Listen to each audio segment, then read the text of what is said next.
Nous sommes allés à Brest, en Bretagne, pour rencontrer un jeune homme qui vit entre l'air et l'eau, sur son bateau, le Erwen, ou sur sa planche, tractée par une voile. Je m'appelle Karl Leborn, j'ai 23 ans et ça fait 4 ans que je fais partie du top 10 mondial de kitefoil. C'est vraiment le mélange entre l'eau et l'air qui te permet d'être à la fois un oiseau et un poisson. Avant d'en arriver là, il y a 2-3 choses à savoir. Le kitefoil, c'est pas n'importe où et pas n'importe comment. Il faut vraiment pratiquer le kite dans les zones réservées, donc pas dans les zones de baignade, pas dans les zones protégées, et proche d'une plage. C'est pas super dangereux si on le fait bien. L'essentiel, c'est de bien commencer en fait. Il faut pas essayer d'apprendre tout seul.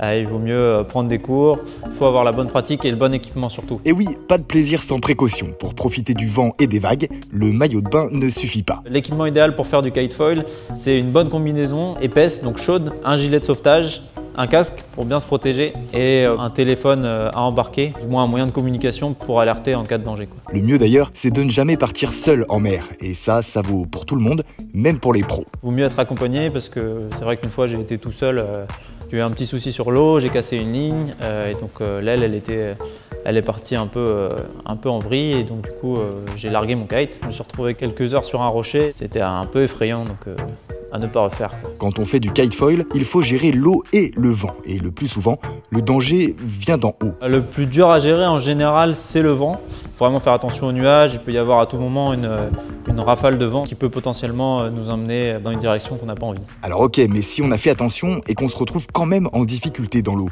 on fait quoi? En cas de problème, il ne faut vraiment pas hésiter à se séparer de sa voile. Il y a donc sur les barres de kite un largueur qui va permettre, en tirant sur la poignée, de se séparer de son aile. Il faut vraiment rester proche de sa planche en attendant les secours. Et c'est à ce moment-là qu'on peut, admettons, enclencher son dispositif lumineux pour qu'on soit repérable des secours. Bon, imaginons que tout va bien. On glisse, on se prend pour un poisson volant, mais on aperçoit une aile qui flotte dans l'eau. Est-ce qu'il faut alerter les secours? Une aile de kite, ça redécolle bien, donc c'est pas parce qu'on voit une aile de kite qui est dans l'eau qu'il faut paniquer. Si on voit vraiment une aile qui monte en l'air, qui tombe dans l'eau, qui remonte, qui redescend, qui fait un tour sur elle-même et tout ça, là c'est qu'il commence à y avoir un petit danger.